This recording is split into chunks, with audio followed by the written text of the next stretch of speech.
Abonnez-vous sur votre chaîne OSR Monde et activez la cloche pour ne rater aucune de nos prochaines vidéos. waaw asalaamaaleykum sama gars yi maa ngi leen di ziar di leen bége donc léegi nii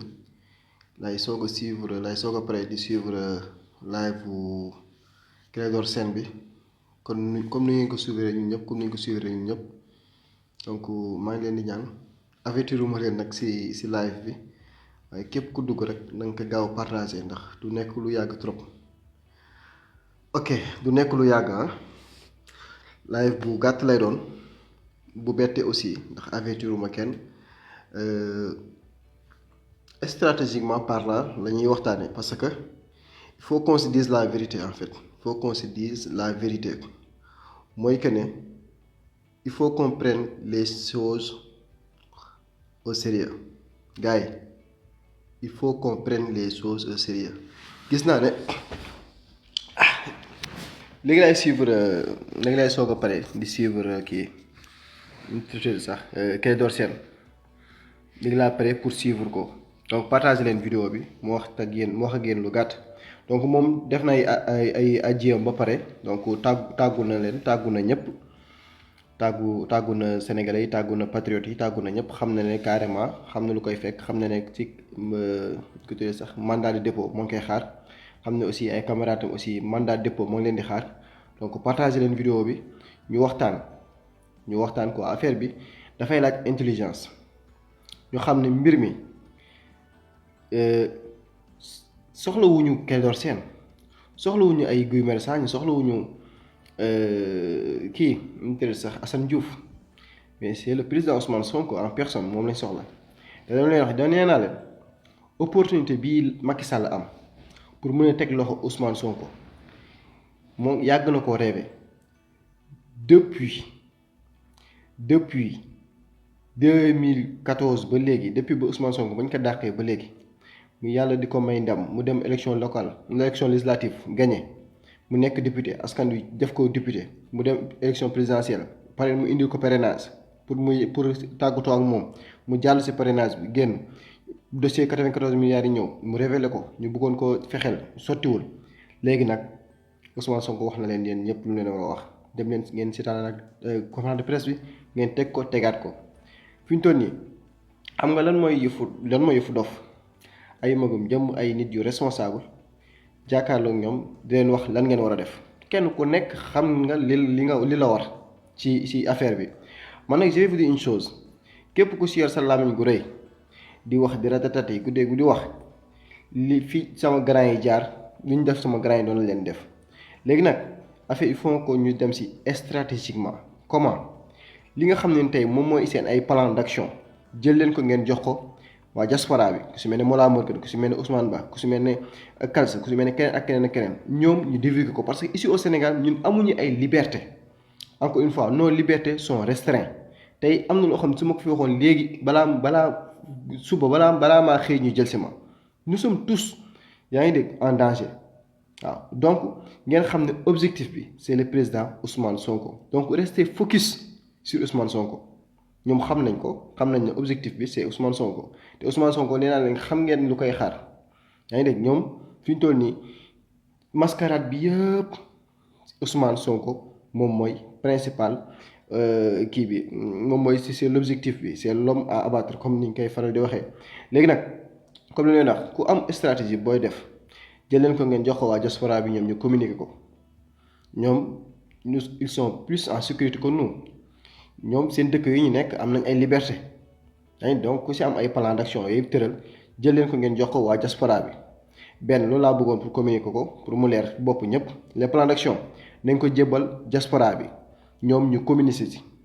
dégg nga affaire dañ ci dem ak intelligence quoi en fait suñ bëggee vraiment mbir mi sotti ñaar nee naa leen le président Ousmane Sonko Macky Sall xalaatul sax ba occasion bii di ko rëcc en fait li ma leen di wax xëy na yéen a ma ko gën a xam mais yéen a gën a tey ne occasion bii Macky Sall am pour mën a teg loxo Ousmane Sonko du ko amaat ci àddunaam gis ngeen étudiants yi ni ñu ko toppee barki Demba Ndiaye donc Macky Sall xam na ne bu demee 2024 bu du jàkkaarloo Ousmane Sonko donc Macky Sall donc Sonko da koy yóbbu deuxième tour te mën da koy gagné léegi nag moom fi ñu toll nii lenn mooy affaire bi c'est-à-dire jërëjëf lenn mooy mbir mi lenn mooy affaire bi en fait c'est que doo leen bëgg man en fait je ne cherche pas du buzz je ne cherche pas être un populiste mënoon naa fee nekk naan ay waaw nañ génn si mbedd mi suba nañ dem taal fii nañ taal fële non je ne le ferai jamais du ma ko def je suis plus utile ici que di leen wax li ngeen xam ne tey moom mooy dëgg ji di man sama combat c'est la force de la vérité naka laay def ba mën a askanu Sénégal mun leen di wax li nga xam ne moom mooy dëgg donc tey li ma leen xamal mooy que ne le président Ousmane Sonko c'est l'homme à abattre le président Ousmane Sonko moom lañ soxla te fi ñu toll nii il est maanaam mën naa jàpp ne ingrédients yëpp dajale wu na pour que ñu mën koo teg loxo xam nga assemblée nationale la ñuy xaar ñu dindi immunité parlementaire am pour que mun ko jël teg ko loxo def dóor ko mandat de dépôt ñoom nag xam nañ ne di fekk ñu war a laaj Ousmane Sonko am na lu leen si fekk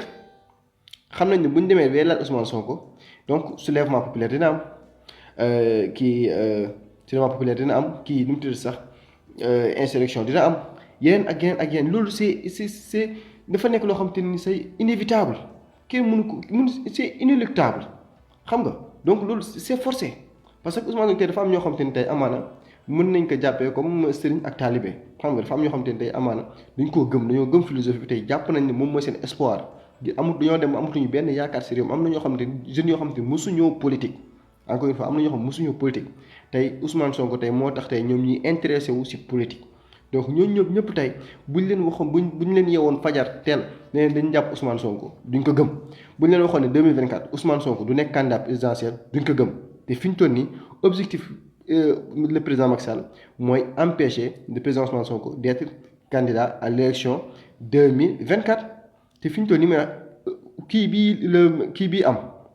maanaam opportunité bii Macky Sall am pour mën a teg loxo Ousmane Sonko musu koo am te du ko amaat bii bu ko rëccee mooy que ne moom il est foutu te Macky Sall gis ngeen xam ngeen ne moom mooy futur président Union africaine de 2022 à 2023 donc xam ngeen ne kon le président Macky Sall moom mi nga xam ne tey moom mooy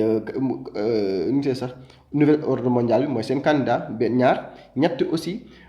gis ngeen moom même ba si 31 décembre bi passé sax discours am bi déggoo leen si benn yoon mu énoncé si moo 2024 c'est-à-dire que contrat ak ñi nga xam ne ñoom ñooy les mondialistes dafa dem ba 2035 donc loolu il faut que ñu bàyyi si xel xam ne carrément ñun le combat c'est de sauvegarder le candidat Ousmane Sonko fexe le tout possible ba donc immunité parlementaire bi amaana ñu bañ koo enlever léegi nag ñun ñëpp kenn ku nekk sama bopp nga jarul ñu toog naa leen ay non xam nga dañuy woote résistance fii dañuy woote insurrection dañuy manifester jaru ko fii kenn ku nekk sama bopp nga nee naa leen immunité parlementaire Ousmane Sonko c'est un député élu par le peuple donc ñun ñi nga xam ne ñoo ko jox immunité parlementaire am ñun am nañ ci wàll suñ ko bëggee dindi waaw wala déet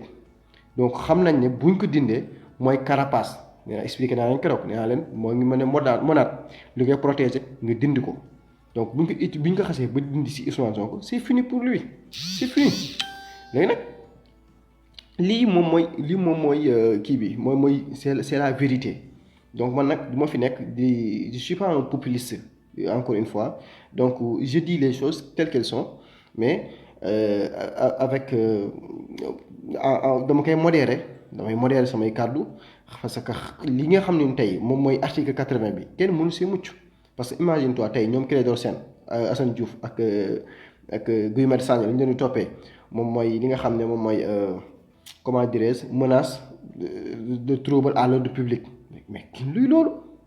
menace de trouble à l'ordre public lan lañ bëgg dañoo bëgg inciter askan wi ñu génn pour manifester pour la libération de Guy Marius Sagna pour la libération de Assane Diouf pour la libération de Clédor Sène dès l'instant que ngeen def loolu mooy que ne moom c'est fini quoi que ne c'est fini xam nga léegi nag nee naa leen il faut rester focus et garder les yeux ouverts fi ñu toll nii nelaw warul kenn wax naa leen lu ma leen wax nag nee naa leen Souleymane Dioko maa ngi lay ziar nee naa leen Ousmane Sonko il n'est pas en sécurité Ousmane Sonko il n'est pas en sécurité nee naa leen ñi ko soxla ñi ko bëgg a teg bët loxo tey ñoom ñoo garde sécurité am ñoo def ay barricade këram mu def fa ay barrières policiers yi nekk fa di fa monter guddi ak bëccëg léegi nag si vous tenez à sécuriser Ousmane Sonko parce que tey bu fekkee dañoo bëgg sécuriser Ousmane Sonko mais contre qui kan moo soxla Ousmane Sonko kan moo ko bëgg a liquider c'est pas le peuple sénégalais c'est pas la jeunesse sénégalaise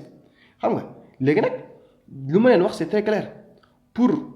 Ousmane Sonko mun a nekk en sécurité il faut que askan bi ci boppam mun a nekk foo xam te ne askan bi tey bu ñu bëggoon tey bu àgg ci moom dina facile mais tey quoi qu'on puisse dire dès l'instant que ñu yëkkati immunité parlementaire c'est fini bala ngeen a àgg kër Ousmane Sonko fekk na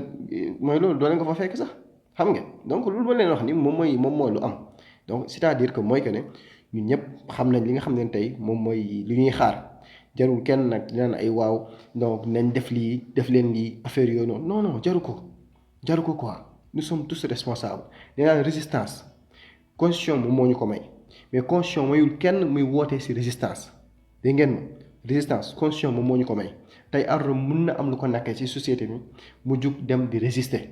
yaa ngi dégg ñu bëgg koo jaay doole mu jug naa day dem résister mais Ardo yoon mayu ko mu taxaw di woote naan li ñëw leen ñu résister or bu ko Ardo defee wàcc na yoon donc c'est très clair bàyyi leen nañu bàyyi di def ay vidéo wala def ay post di woote ay résistance non ça ne se fait pas xam nga yéen wane leen seen engagement ngeen xam ne carrément ngeen wax ni carrément yéen personnellement vous allez résister et que cette résistance yéen la incombe seen responsabilité la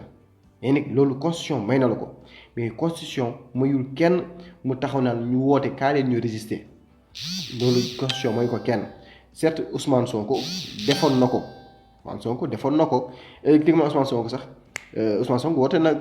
résistance ci kii conférence de presse effectivement mais kii di nga xam ne moom mooy Macky Sall ci boppam donc campagne électorale 2011 def na woote na. nee nañu résister wax xam nga di woote appel à l'insurrection def na lu ne mais boobu peut-être campagne électorale la encore une fois te peut-être campagne électorale dinañ déggee président bi sax dañ koy woowee président sortant boobu président amatul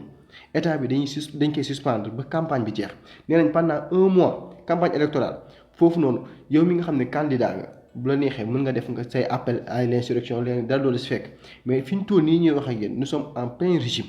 fi ñu toll nii Macky Sall dafa nekk ci mandat actuellement nii képp koo xam ne bëgg na teg loxo soo defee infraction bu mu tuut bu la bëggee teg loxo day teg loxo man tey dama am nu ma bett ndax waa dëkk xam naa leen xam naa seen sérieuxité xam naa ñu sérieux nañ mais tey maa ngi doon séentu ñu dem kër Aliou Sall derrière ñi nga xam ne moom mooy révélation yu étudiants yi wax ne Aliou Sall moo fa ñëw jënd ay jaas yi jox leen ñu jël xaalis jox leen jënd ay jaas yu bees tàkk man tey maa ngi doon xaar waa dëkk dem jëli Aliou Sall xam nga donc tey injustice bii nii on ne joue pas avec l'injustice encore une fois on ne joue pas avec l'injustice xam nga donc loolu laa waxoon ne naa ñëw pour partager ko ak yéen di leen sax di leen gërëm di leen wax ne ñëpp focus sur le président Ousmane Sonko nañ bañu gëmm suñu ay bët nañ toog xaar bisu plénière bi encore une fois bu fi kenn di génn naan da ngay manifester pour la libération de diw non l'objectif c'est Ousmane Sonko nañ toog ñun ñëpp xaar bisu plénière bi ba xam Ousmane Sonko Ousmane Sonko wax ñoom député yi nga xam ne ñoo leen fal ñun ñi nga xam ne ànduñu ci levée immunité parlementaire bu Ousmane Sonko ñu toog ñu ñëw wax leen ne carrément ñun de wax dëgg fa na ànduñu ci levée immunité bu parlementaire bu Ousmane Sonko parce que yéen à chaque fois da ngeen ñuy décevoir te yéen ñi da ngeen a démissionné parce que taxaw ngeen ne carrément assemblée Macky Sall moo leen fi indi te askan bi ñoom ñoo leen fal pour nga nekk ay député donc boobaa nous sommes légitimes kenn ku nekk vous serez légitime dem taxaw nekkat man de wax dëgg fa ne yàlla Ousmane Sonko ànduma suñu dindi l'immunité parlementaire tout le monde est légitime de cela tout le monde est légitime de résister c'est légitime pour tout le monde mais en tout cas je vous dis une chose arrêtez de faire des appels arrêtez de convoquer les gens arrêtez parce que ça ne fait qu'affaiblir la lutte xam ngeen waaw c'est ça quoi donc man lu ma leen wax rek nee naa la affaire bi que affaire ndaw ñi la quoi affaire xale affaire ndaw ñi affaire jeunesse bi la te jeunesse bi ñoo ngi fi ñoo ngi xippi seen i bët ñoo ngi toog di xool mais waruñu toog nag di xaar bañ jàpp Ousmane Sonko ba pare ñuy soog a réagir déedéet dañ fexe lu tout possible ba wane seen mécontentement fekkee wane seen naqar wane carrément ñoom ànduñu ci li nga xam ne moom mooy captivité bu ñu war a captiver le président Ousmane Sonko c'est ça bu ko kenn ku nekk vous êtes responsable de tes actes